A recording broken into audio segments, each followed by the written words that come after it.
안녕하세요. 볼만찬 기자들입니다. 와, 벌써 정규 라운드의 마지막 라운드입니다. 이번 주말 펼쳐지는 33라운드를 끝으로 K리그1 두세 상으로 나뉘게 됩니다. 울산, 포항, 광주, 대구가 파이널 A행을 확정지은 가운데 마지막 남은 두 장의 티켓을 둔 세 팀의 싸움. 이번 33라운드의 가장 중요한 관전 포인트겠죠. 이외에도 여전히 치열한 강등권 싸움까지 여전히 볼거리가 많은 33라운드. 볼만찬이 빠르고 꼼꼼하게 프리뷰하도록 하겠습니다. 첫 경기 이번 라운드 가장 큰 주목을 받는 경기죠. 서울 월드컵 경기장에서 열리는 서울과 전북의 전설 매치입니다. 공교롭게도 파이널 A 티켓 후보 두 팀이 만납니다. 일단 경우의 수부터 보도록 할게요. 서울은 지지만 않으면 파이널 A행을 확정 짓습니다. 패했을 경우에 인천 경기 결과를 살펴봐야 되는데요. 인천이 패할 경우 다득점을 통해서 파이널 A행이 결정이 됩니다.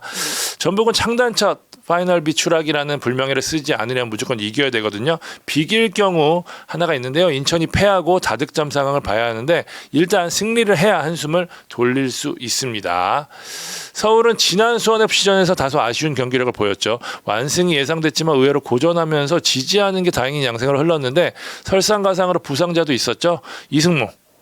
스캔 결과 다행히 심하지는 않은 상황인데 출전 여부는 좀 지켜봐야 할 것 같습니다. 수원FC전에 출전하지 않았던 팔로세비치는 현재 정상훈련을 소화하고 있어서요. 이날 출전이 가능할 전망입니다.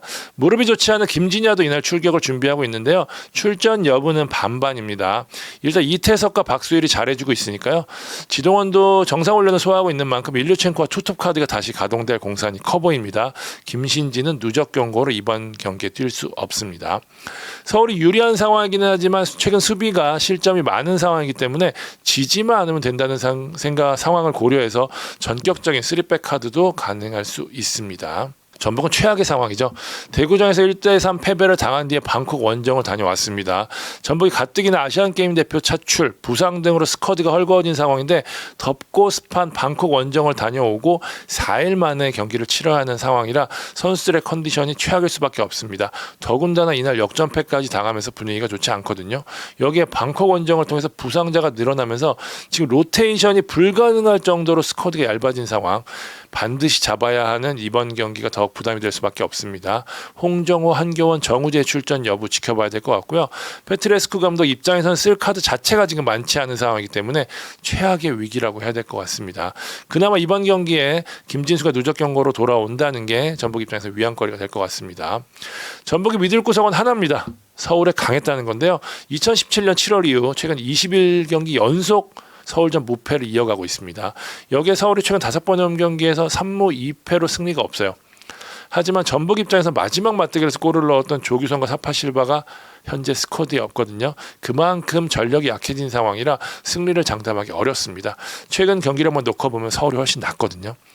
키플레이어는 저는 중원을 꼽도록 하겠습니다. 서울의 기성용, 전북의 보아탱, 롱패스의 일가견이 있는 두 선수의 발끝을 주목하고 싶습니다. 예측하면 저는 서울승 하겠습니다. 힘든 전북을 상대로 이번에야말로 징크스를 끊을 수 있는 기회가 아닌가 싶습니다. 두 번째 경기는 울산 월드컵 경기장에서 열리는 울산과 인천의 경기입니다. 인천 파이널 A행이 유리한 고지를 점령했습니다. 일단 지지 않으면 자력으로 6위 안에 진입을 하거든요. 졌을 경우에도 희망이 있습니다. 서울이 이기면 파이널 A에 가고요. 비기거나 전북이 이겼을 경우에는 다득점으로 순위가 갈립니다. 현재 다득점에서 인천이 전북이 한 골 앞서 있는 상황이라 지더라도 골을 넣고 지면 상당히 유리해지는 상황입니다. 두 팀 모두 주중 아침 경기를 치렀거든요. 희비가 갈렸습니다. 일본 원정을 다녀온 울산은 가와사키의 경기 종료 직전 극장골을 얻어맞으면서 0대1로 패했고요. 반면 홈에서 첫 앗게임 경기를 치른 인천은 4대0 대승을 거뒀습니다. 체력적인 부분이나 심리적인 부분까지 모두 인천 쪽으로 쏠리는 게 사실이거든요. 울산은 계속해서 좋지 않은 흐름입니다. 홍명보 감독 결국 수비 쪽으로 전략을 바꿨죠. 포항전에서 뒤로 물러선 채 지지하는 축구로 0대0 무승부라는 소기의 성과를 달성한 울산은 가와사키전에서도 비슷한 형태의 경기를 했습니다. 홍 감독도 결과적으로는 패했지만 전체적으로 준비한 대로 경기를 했다고 설명을 했죠. 두 경기 슈팅 수 6개에 불과합니다. 당연히 무득점이었고요. 다시 말해 지금 울산은 정상적인 경기를 해서는 이기기 쉽지 않을 정도로 상황이 좋지 않거든요. 공격 템포가 좀 너무 느리고 선수들도 지쳤어요. 하지만 지금 우승 경쟁이 이어지고 있는 만큼 승점을 놓칠 수 없는 상황이라 이번 경기에도 아마 다시 한번 수비적인 선택을 할 공산이 커 보이지 않나 싶습니다. 중원의 김민혁 이번 경기에 경고 누적으로 뛸 수 없습니다. 인천은 최상의 흐름이죠. 최근 2연승, 5경기에서 4승 1무예요. 2경기 연속 홈에서 치렀고요. 또 지난 카야전에서는 로테이션을 가동하고 편안한 승리를 하면서 체력적 부담까지 줄였거든요. 조성환 감독도 상당히 만족하는 눈치였습니다. 인천은 울산전에 베스트 전력을 가동할 수 있을 전망이죠. 발목이 좋지 않은 신진호 정도만 결정할 것 같아요. 문지환이 복귀를 한 만큼 다시 3미들 체제로 전환해서 특유의 3-5-2로 맞설 공산이 큰데요. 무고사, 제르소, 에르난데스 외국인 트리오가 최상인데다 천성훈도 골맛을 본 만큼 인천은 공격적인 자신감을 갖고 경기에 임할 것으로 보입니다. 올 시즌 2차례 맞대결에서 양팀 1승 1패로 팽팽했거든요. 최근 5경기로 범위를 넓혀도 1승 2무 2패, 비교적 인천이 울산에 선전을 했다라는 결과가 나왔는데요. 재미있는 게 2번 진 게 모두 다 홈이었고요. 울산 원정에서는 1승 1무로 강했습니다. 울산이 최근 철옹성 같았던 홈에서 자주 흔들리고 있는 만큼 인천이 적극적으로 할 공산이 큰데요. 울산에서는 지난 경기에서 휴식을 취한 주민규의 기대를 걸 것 같고요. 인천은 아침에서 멀티골을 터뜨린 무고사의 발끝을 주목할 것 같습니다. 예측하면 무승부하겠습니다. 울산이 지지는 않을 것 같다라는 생각이 좀 듭니다. 세 번째 경기입니다. 수원 월드컵 경기장에서 열리는 수원과 포항전입니다. 수원 일단 감독 교체 효과는 없었습니다. 수원은 김병수 감독을 전격 경질하고 염기훈 감독 대행 체제로 인천전을 치렀지만 결과는 0대2 패배. 염기훈 대행이 전술부터 선수 구성까지 큰 폭의 변화를 택했음에도 패했기 때문에 이번 경기 정말 벼랑 끝 승부가 될 것 같은데요. 일단 이날 첫 번째 변수는 경기장 분위기가 될 것 같아요. 지난 인천전에서도 수원 팬들이 검은 옷을 입고 원정 응원을 왔거든요. 지금 수원 프런트에 대한 불만이 상당한 만큼 이날 경기장에서 어떤 식으로든 표출을 할 텐데 이것이 일단 어떻게 경기에 영향을 줄지 좀 미지수고요. 두 번째 변수는 염기훈 대행의 선택입니다. 일단 첫 경기에서는 사실상 김병수 감독의 색채를 배제한 전형이나 구성이었거든요. 여기서 좀 한계가 느껴진 만큼 염기훈 대행이 어떻게 변화를 가져갈지, 3백으로 변화를 줄지, 김보경 불투이스를 그대로 중용할지, 아니면 멤버가 바뀔지, 여기에 지금 세트피스나 크로스에서 위력을 줄 수 있는 가장 큰 옵션이죠. 이기재까지 누적 경고로 나설 수 없거든요. 여러모로 변수가 많을 이날 경기입니다. 일단 이상민, 장호희, 권창훈, 정승훈 여전히 출전이 불가능한 가운데 아코스티는 정상훈련에 복귀한 것으로 알려졌고요. 권창훈, 정승훈은 시즌 말미 출전을 목표로 준비를 하고 있습니다. 포항은 주중 아침에서 승리하면서 기세를 이어갔죠. 우한의 3대1 승리를 거뒀습니다. 울산전 0대0 무승부의 아쉬움을 달랠 수 있는 승리였는데요. 아침 포항 지금 13경기 무패행진이에요. 최근 두 번의 리그 경기에서 모두 무득점으로 마무리를 했던 포항 입장에서는 3골을 터뜨리며 공격진의 흐름을 바꿨다는 점에서 의미 있는 승리였습니다. 좋은 흐름을 이어가고 있는 제카가 멀티골을 터뜨렸고요. 포항의 고민은 역시 왼쪽 백이 될 수밖에 없겠죠. 완델손이 지난 울산전 부상으로 사실상 시즌 아웃이 됐습니다. 완델손 2타로 첫 경기였던 우한전에서 김기동 감독의 선택은 멀티자원 박승욱이었거든요. 신광훈을 오른쪽에 두고 박승욱을 왼쪽에 둔 포석이었는데 어느 자리에서 뛰어도 기본 이상을 하는 선수이기 때문에 믿음직하지만 공격적인 측면에서 역시 아쉬울 수밖에 없죠. 이선 자원들의 체력적인 부담 역시 김기동 감독의 머리를 아프게 하는 부분입니다. 올 시즌 두 번의 맞대결 1승 1무로 포항이 우위를 보였습니다. 포항은 수원을 상대로 최근 7경기에서 패하지 않았어요. 올 시즌 수원은 홈에서 단 2승밖에 없는 반면 포항은 원정에서 4승밖에 없거든요. 홈 원정 흐름이 어떤 변수가 될지 중요한 가운데 수원에서는 그래도 수원에서 가장 위협적인 카즈키, 포항에서 물오른 감각을 보이고 있는 제카를 키플레이어로 꼽도록 하겠습니다. 예측해보겠습니다. 포항 승리하겠습니다. 흐름이나 경기력만해서 포항이 앞섭니다. 네 번째 경기 대전 월드컵 경기장에서 열리는 대전과 제주의 경기입니다. 일단 동기부여에서 차이가 좀 납니다. 대전 지난 강원전 무승부로 파이널 비행이 아쉽게 결정이 났습니다. 승리할 것 했을 경우에 마지막까지 끌고 갈 수 있었지만 뒷심이 좀 부족했죠. 반면 제주는 이제 정말 큰일이 났습니다. 승강 플레이오프에 나서는 12화의 승점차가 5점으로 줄었거든요. 수원FC와의 맞대결이 남아있다는 것을 감안하면 자칫 강등권으로 내려갈 수도 있는 상황. 제주는 감독 교체라는 극약 처방을 하고도 광주에 1대1로 패했거든요. 그래서 아마 이번 경기까지 놓칠 수 없다는 생각이 클 것 같습니다. 대전은 최근 3경기에서 1승 2무 나쁘지는 않았습니다. 조유민 복귀 후에 3백이 확실히 자리를 잡았는데 여전히 실점이 많습니다.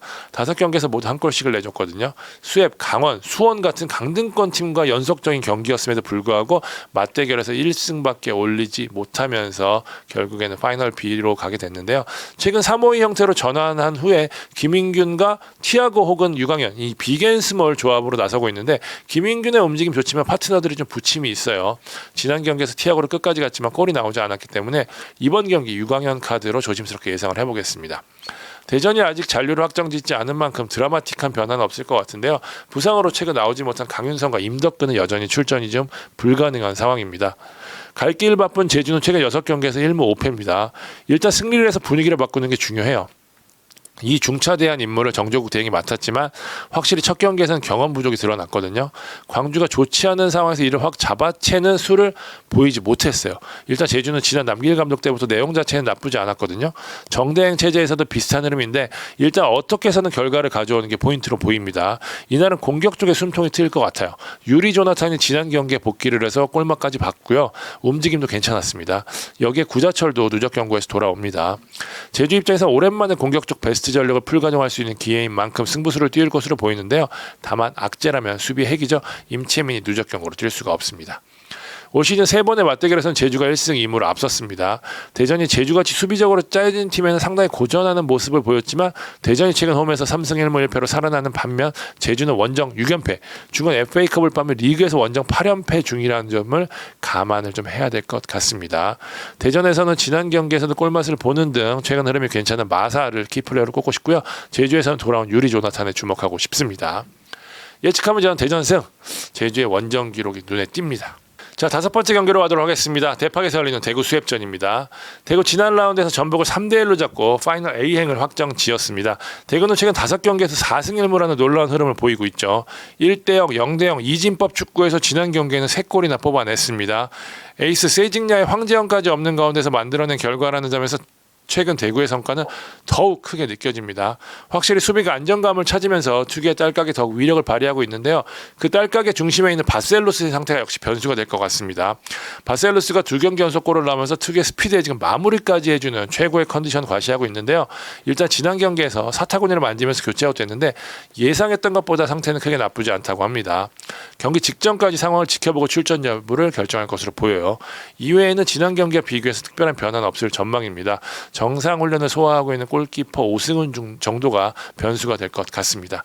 그만큼 지금 틀이 꽉 짜여진 대구입니다. 수원FC는 천적 서울과의 경기에서 1대1 무승부를 거뒀습니다. 우고 고메스와 정동호라는 두 수비 핵심이 빠졌음에도 불구하고 의외로 안정된 수비력을 보이면서 의외의 성과를 거뒀거든요.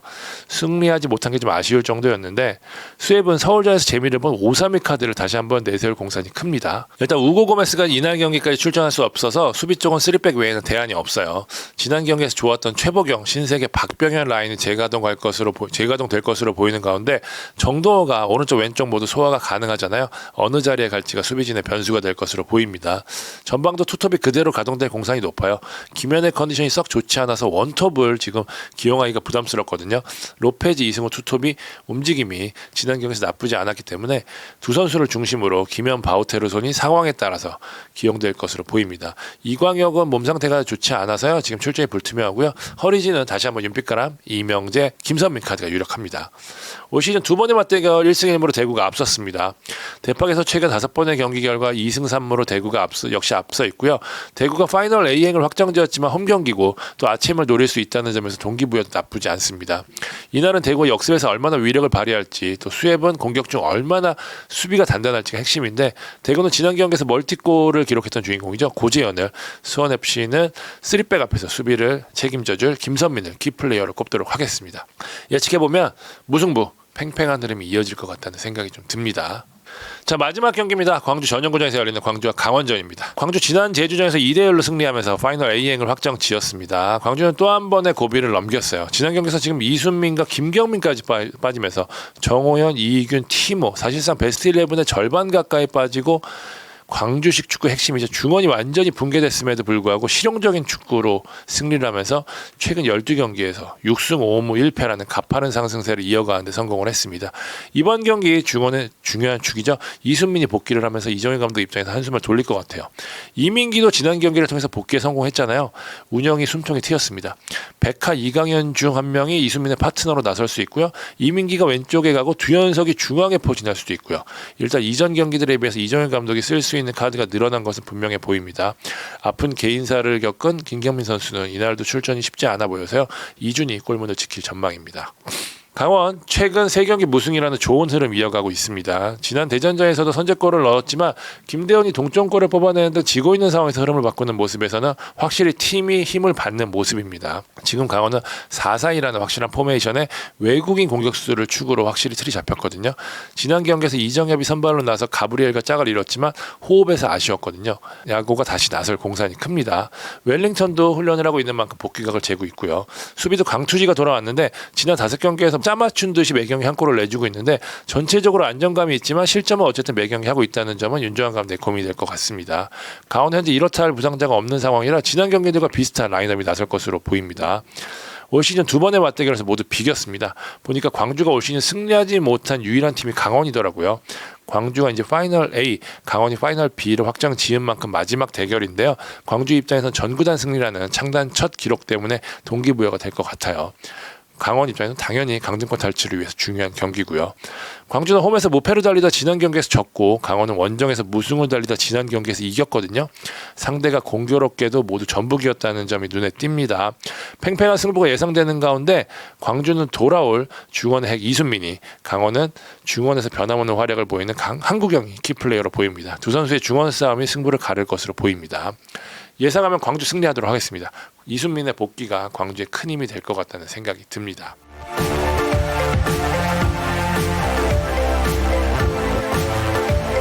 자, 33라운드 프리뷰해봤습니다. 이번 라운드도 대박 관중, 대박 경기를 기원하면서 방송 마무리하도록 하겠습니다. 지금까지 볼만찬 기자들이었습니다. 감사합니다.